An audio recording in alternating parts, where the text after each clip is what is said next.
Είναι λίγο σκοτεινά, δεν βρίσκεις? Ίσως κάποια μέρα να φύγουμε από εδώ. Σήμερα το πρωί άνοιξε για πρώτη φορά το παράθυρο και είδε ένα ζευγάρι πουλιών. Ήταν 2 ειδονάκια. Και λαϊδούσαν τόσο όμορφα. Πέταξαν μακριά, αλλά για μια στιγμή μπορούσα ακόμα να τα δω να ξεμακραίνουν. Αναρωτιέμαι πώς θα ήταν.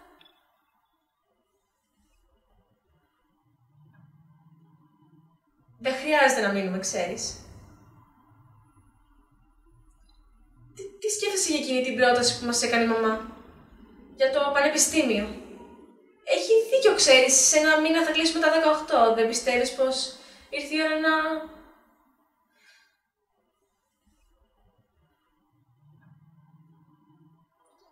Καταλαβαίνω ότι δεν έχεις αρκετό χρόνο. Δεν φταίς εσύ που βρίσκεσαι εδώ. Αλήθεια, δεν πειράζει αν θες να φύγεις, γιατί δεν φταίς εσύ για ό,τι συνέβη στους άλλους, στα στρατόπεδα. Για ό,τι συνέβη στη θεία Σάρα, στο θείο Ισαάκ, στον μπαμπά. Καταλαβαίνω πως σου λείπει. Καταλαβαίνω πως νιώθεις αδικημένη, εγκαταλελειμμένη.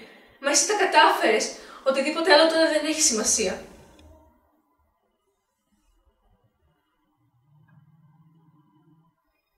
Σε παρακαλώ, μίλησέ μου. Πρέπει να φύγουμε, Στήρ. Δεν το καταλαβαίνεις, δεν το νιώθεις. Νιώθεις κάτι.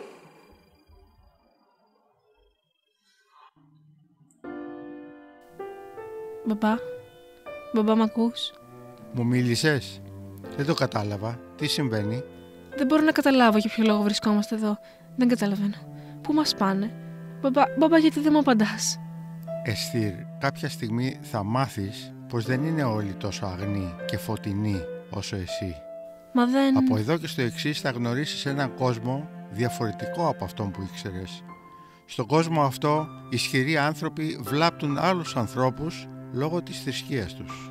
Στον κόσμο αυτό δεν υπάρχει αγάπη, κατανόηση και λογική. Δεν ξέρω τι θα αντικρίσουμε μόλις σταματήσει το τρένο, αλλά φοβάμαι πως μας περιμένουν δύσκολα. Όμως εμείς πρέπει να μείνουμε δυνατοί, με καταλαβαίνεις? Πρέπει να μείνεις δυνατή, εντάξει? Και εγώ θα σε προστατεύσω όσο μπορώ. Είσαι αγχωμένη, το βλέπω. Εδώ και 3 εβδομάδες βλέπουμε φιάλτες και λέμε ψέματα στη μαμά. Μα εκείνη θέλει μόνο να βοηθήσει. Ξέρεις, και σε εκείνη λείπει. Λείπει ο μπαμπάς, στα στρατόπεδα, η σειρά ήταν τελευταία φορά. Αχ, είναι τόσο σκοτεινά εδώ μέσα.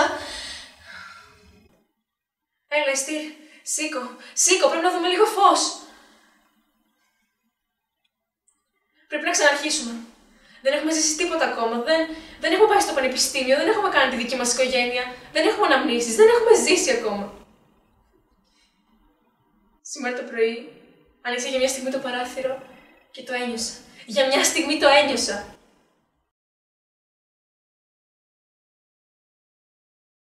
Δεν σου λείπει πώς ήταν πριν?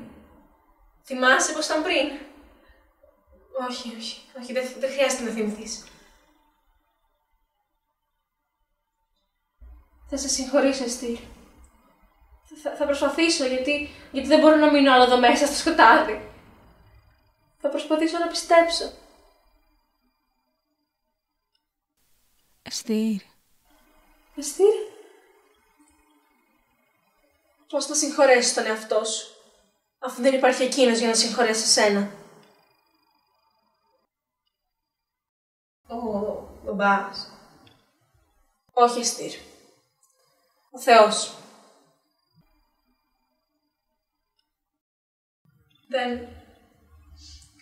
Δεν το πιστεύω αυτό. Όχι.